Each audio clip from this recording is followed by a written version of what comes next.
ትራምፕና የመከላከያ ሚኒስትሩ በኢራን ተዋርደዋል። የአምባገነንነት ተግባር።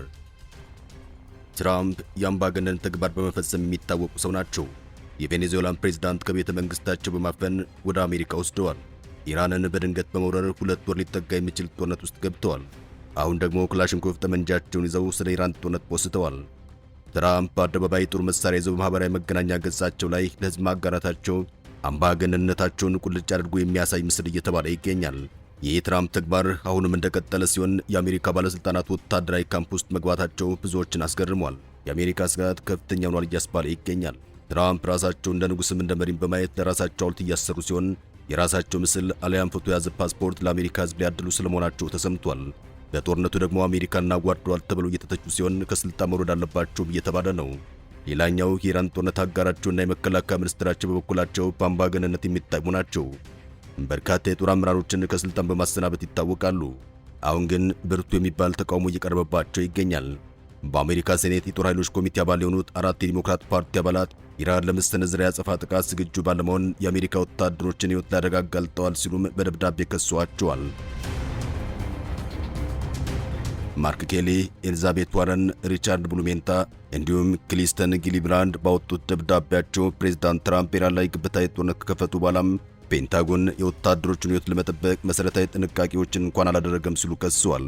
እንደ ማሳያ የቀረበውም መጋቢት 1 ቀን በኩዌት የሚገኝ የአሜሪካ ጦር ሰፈር በድሮን ተመቶ 6 ወታደሮች ሕይወት ማለፍና ከ20 በላይ የሚጠጉ መቁሰላቸውን ተከትሎ ነው። እስካሁን ባለው መረጃ መሠረት በዚህ ጦርነት ቢያንስ 13 የአሜሪካ ወታደሮች ተገድለዋል።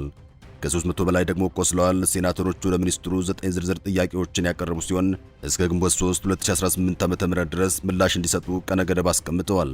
ሴናተሮቹ ምላሽ የሚፈልጉባቸው ነጥቦች በኩዌት ለደረሰው ጥቃት የደህንነት ስጋቱን የመገምገም ኃላፊነት የነበረው ማን ነው? ፕሬዝዳንት ትራምፕ ጦርነቱን ከመጀመራቸው በፊት ሲቪል ሰራተኞች ከቀጠናው እንዲወጡ ለማድረግ ለማን መረጃ ተሰጥቶ ነበር?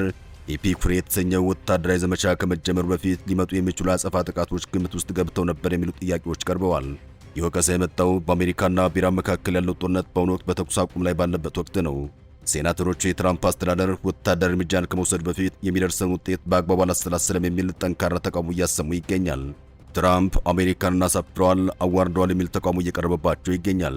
የጀርመኑ መራሄ መንግስትም ትራምፕ አሜሪካንን አሳፍረዋታል በዓለም አደባባይ በኢራን ምክንያት ማለታቸው ይታወሳል።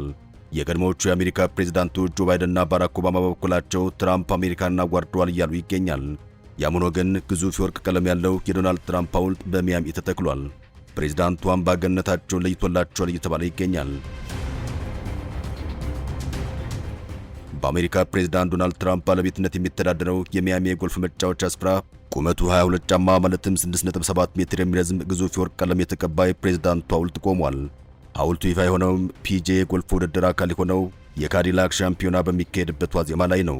የግዙፍ ቅርጽ ፕሬዝዳንት ትራምፕን በአንድ ከፍታ ላይ ቆመው እጃቸውን ወደ ላይ በኃይል ዘርግተው ማለትም ፌስቲን ዛይር ያሳያል። ይህ አቀማመጥ እንደ አውሮፓውያን አቆጣጠር ሐምሌ 2024 በፔንሲልቫኒያ ተሞክሮባቸው ከነበረ የግድያ ሙከራ በኋላ ያሳዩትን ዝነኛ እንቅስቃሴ የሚያስታውስ እንደሆነ ተነግሯል።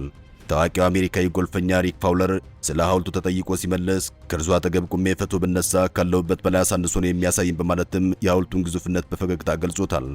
ሐውልቱን ለመስራት እንደ አውሮፓውያን አቆጣጠር በነሐሴ 2024 ስምምነት ላይ ተደርሶ የነበረ ቢሆንም በሰሪው አላን ኮትሪትና አዛዡ ፓትሪዮት በተባለ የክሪፕቶ ምንዛሬ ቡድን መካከል በተነሳ አለመግባባት ለረጅም ጊዜ ሳይጠናቀቅ ቆይቷል። ቡድኑ ለሐውልቱ ግንባታ $360,000 የከፈለ ቢሆንም ሰሪው ግን የቅጂ መብት ጥሰው የሐውልቱን ምስል ተጠቅመው ዲጂታል ሳንቲሞችን እየሸጡ ነው በሚል ከሷቸው እንደነበር አይዘነጋም። በመጨረሻም ሁለቱም ወገኖች ከስምምነት ላይ በመድረሳቸው ሐውልቱ በብሉ ሞንስተር የጎልፍ ሜዳ ላይ እንዲቆም ተደርጓል። በሌላ በኩል ፕሬዝዳንቱ በትናንትናው ዕለት ለብሪታንያው ንጉሥ ቻርልስና ለንግሥት ካሚላ በዋይት ሃውስ ባዘጋጁት የራት ግብዣ ላይ ታዋቂው ጎልፈኛ ሮሪ ማክኢልሮይ ተገኝቷል። ትራምፕ ለንጉሡ የሚያደርጉትን ንግግር አቋርጠው ለሮሪ ልዩ አድናቆት ተሰጥተዋል። ሮሪ ለሁለተኛ ተከታታይ ጊዜ በኦገስታ ድል መቀናጀቱን ያስታውሱት ትራምፕ ድርጊቱን የማይበገር ድፍረት ሲሉ ገልጸውታል። ትራምፕ በንግግራቸው መሃል ሮሪ እባክህ ተነስ፣ ያሳየው ድፍረት የሚደነቅ ነው፣ ኩራት ይሰማኛል ሲሉ ተደምጠዋል። ይህ ሐውልት መቆሙ በትራምፕ ደጋፊዎች ዘንድ እንደ ትልቅ ክብር ሲታይ፣ በስፖርቱ ዓለም ደግሞ መነጋገሪያ አጀንዳ ሆኗል። ነገር ግን ይህ ብቻ ሊገርማችሁ አይገባም። የአሜሪካ ፓስፖርት የፕሬዝዳንት ዶናልድ ትራምፕ ምስል ሊይዝ እንደሆነ ተነግሯል። ሌላኛው የፕሬዝዳንቱ የአምባገነንነት ተግባር እየተባለም ይገኛል። የአሜሪካ የውጭ ጉዳይ ሚኒስትር የአገሪቱን 250ኛ የነጻነት በዓል ምክንያት በማድረግ የፕሬዝዳንት ዶናልድ ትራምፕ ምስል ያለበት አዲስ ፓስፖርት እትም በቅርቡ ማሰራጨት እንደሚጀምር አስታውቋል። እንደ ውጭ ጉዳይ ሚኒስትር ባለስልጣናት ገለጻ አዲሱ ፓስፖርት በዋሽንግተን ፓስፖርት ኤጀንሲ በአካል ተገኝተው ለሚወስዱ ዜጎች እንደ መደበኛ ፓስፖርት ሆኖ ያገለግላል። ይሁን እንጂ በኦንላይን ወይም በሌሎች አካባቢ የሚደረጉ እድሳቶች የቀድሞውን ዲዛይን መጠቀማቸውን ይቀጥላሉ ነው የተባለው። በፓስፖርቱ የውስጠኛው ሽፋን ላይ የፕሬዝዳንት ትራምፕ ፊትና በወርቅ ቀለም የተጻፈ ስማቸው ማለትም ሲግኔቸር ይሰፍራል። በጆን ትራምፕ የተሳለው ታዋቂው የነጻነት አዋጅ ማለትም ዘ ዲክላሬሽን ኦፍ ኢንዲፔንደንስ ምስል ይታያል። ምንም እንኳን ዲዛይኑ ቢቀየርም የአሜሪካ ፓስፖርት ያለው ከፍተኛ የደህንነት ጥበቃ ሴኩሪቲ ፊቸር እንደጠበቀ እንደሚቀጥልም ተገልጿል። የእርምጃም የአሜሪካንን 250ኛ ዓመት የምስረታ በዓልን ለማክበር ከታቀዱ በርካታ ተግባራት መካከል አንዱ ነው ተጠቅሷል።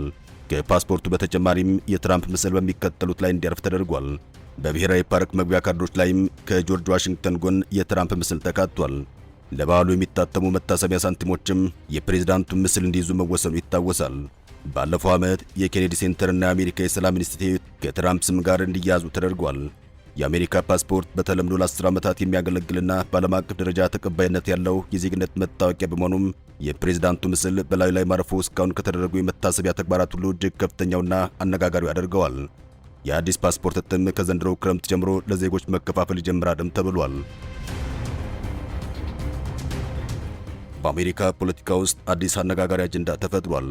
ፕሬዝዳንት ዶናልድ ትራምፕ ከፍተኛ የመንግስታቸው ባለስልጣናትና አማካሪዎቻቸው በከፍተኛ ጥበቃ በሚደረግባቸው ወታደራዊ ካምፖች ውስጥ ለምን እንደሚኖሩ ግልጽ እንዳልሆነላቸው ተናግረዋል።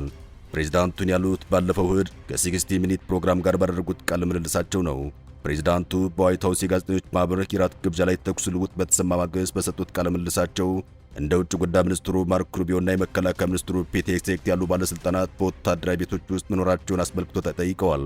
ትራምፕ ሲመልሱም እውነቱን ለመናገር እዚያ መኖር ለምን እንደፈለጉ እርግጠኛ አይደለሁም፣ እዚያ መኖር ያለባቸው አይመስለኝም፣ የራሳቸው የሆኑ ቆንጆ ቤቶች አሏቸው እኮ ሲሉ ተደምጠዋል።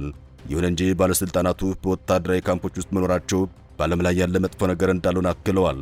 በዋሽንግተን ዲሲ አካባቢ በሚገኙ ወታደራዊ መኖሪያ ቤቶች ውስጥ ከሚገኙ ባለስልጣናት መካከል የውጭ ጉዳይ ሚኒስትሩ ማርክ ሩቢዮን ጨምሮ የመከላከያ ሚኒስትሩ ፒት ሄግሴት ከሀገር ውስጥ ደህንነት ሚኒስትርነታቸው የተሰናበቱት ክሪስቲና ኖም በወታደራዊ ቤት ውስጥ እንደሚኖሩ ተነግሯል። ፓም ቦንዲ የቀድሞዋ ጠቅላይ አቃቢ ሕግ ከኤፕስታይን ጉዳይ ጋር በተያያዘ ዛቻ ስለደረሰባቸው ወደ ወታደራዊ ካምፕ ተዛውሮ ነበር። ፕሬዝዳንት ትራምፕ ባለስልጣናቱ ወደ ወታደራዊ ካምፕ የገቡት በራሳቸው ምርጫ እንደሆነ ቢገልጹም የዋይት ሀውስ የደህንነት ባለሙያዎች ግን ውሳኔ የመጣው በባለስልጣናቱ ላይ እየደረሰ ካለው ከፍተኛ የደህንነት ዛቻና በአገሪቱ እየታየ ካለው ፖለቲካዊ ግጭት የተነሳ እንደሆነም ይናገራሉ። ፕሬዝዳንቱ በቃለ ምልልሳቸው ወቅት ጉዳዩን ወደ ኢራን በማዞር ኢራን የኒውክሌር ጦር መሳሪያ እንዳይኖራት በማደርገው ጥረት ደስተኛ አይደሉም ብለዋል። ሰዎች ደስተኛ ካልሆኑ ደግሞ የኃይል እርምጃዎችን ሊወስዱ ይችላሉ ሲሉም በባለስልጣኖቻቸው ላይ ለሚደረገው ዛቻ ኢራንን በተዘዋዋሪ ተጠያቂ አድርገዋል። ትራምፕ ንግግራቸውን ሲያጠቃልሉ የእሳቸው አስተዳደር ውጤታማና ዓለምን የሚቀይር ኮንሲኩዌንሻል በመሆኑም እንዲህ ያሉት ተግዳሮቶች እንደሚገጥሙት ገልጸው ይህ ሁሉ የሚሆነው እኛ ውጤታማ ስለሆነ ነው፣ እንቅልፋሙ ጆ ባይደን ቢሆን ኖሮ እንዲህ ያለ ነገር አይከሰትም ነበር ሲሉ ተደምጠዋል። በአሁኑ ወቅት በወታደራዊ ካምፕ ውስጥ የሚኖሩ እነ ክሪስቲና ኖም ከስራ ቢሰናበቱም ቤቱን ለቀው ባለመውጣታቸው በወታደር አዛዦች ዘንድ ቅሬታ እየተፈጠረ መሆኑን በዘገባው ተመላክቷል። በሌላ በኩል ግን ፕሬዝዳንት ትራምፕ በኢራን ላይ የሚደረገው የባህር ላይ እገዳ እንዲራዘም ትዕዛዛቸውን አስተላልፈዋል። የአሜሪካው ፕሬዝዳንት ዶናልድ ትራምፕ በኢራን ላይ የተጣለው የባህር ላይ እገዳ ማለትም ብሎኬድ እንዲራዘም ለረዳቶቻቸው መመሪያ መስጠታቸው ተሰምቷል። ይህ ውሳኔ የተላለፈው በኢራን የኒውክሌር መርሃ ግብር ዙሪያ እየተካሄደ ያለው ዲፕሎማሲያዊ ጥረት ውጤት ባለማምጣቱ መሆኑን ዎል ስትሪት ጆርናል አስነብቧል። ትራምፕ በዚህ ሳምንት መጀመሪያ ላይ በነበራቸው ስብሰባም የኢራን ወደቦች አገልግሎት እንዳይሰጡና የነዳጅ ኤክስፖርቷ እንዲታገድ በማድረግ የኢኮኖሚ ጫናውን ለመቀጠል ወስነዋል። ፕሬዝዳንቱ ዳግም ቦምብ ከመጣል ወይም ከግጭቱ ሙሉ በሙሉ ከመውጣት ይልቅ የባህር ላይ ማነቆን ማለትም ብሎኬድ ማስቀጠል አነስተኛ አደጋ ያለው አማራጭ መሆኑን አምነውበታል የተባለው ኢራን የሆርሙዝ ሰላጤን ለመክፈት ያቀረበችው የ3 ደረጃ ሐሳብ በቅን ልቦና የቀረበ አይደለም በሚል ውድቅ ተደርጓል። የአሜሪካ ባለስልጣናት እንደሚሉት እገዳው የኢራን ኢኮኖሚ ክፉኛ እየጎዳው ሲሆን ያልተሸጠ የነዳጅ ክምችት በከፍተኛ ሁኔታ እየጨመረ ይገኛል። ይህ የፖለቲካ ውሳኔ የተሰማው የብሪታንያ ንጉሥ ቻርልስ ሶስተኛ በዋይት ሀውስ ደቡባዊ ሜዳ በፕሬዝዳንት ትራምፕ ደማቅ አቀባበል ከተደረገላቸው ማግስት ነው። ሁለቱ መሪዎች የክብር ዘበኛውን በአንድነት ጎብኝተዋል። ትራምፕ በወርሃ የካቲት ከእስራኤል ጋር በመሆን የጀመሩትን የአየር ድብደባ በዚሁ አቁመው የነበረ ቢሆንም አሁን ግን የኢራን አቋም ባለመቀየሩ ወደ ኢኮኖሚያዊ ማነቆ ስልት ሙሉ በሙሉ የተመለሱ ይመስላል። የኢራን አገዛዝ በውድቀት አፋፍ ላይ መሆኑን ፕሬዝዳንቱ ቀደም ብሎ መግለጻቸው ይታወሳል። ሰላም ለመላው ዓለም ይሁን። አበቃን። ሰናይ ጊዜን ተመኘን።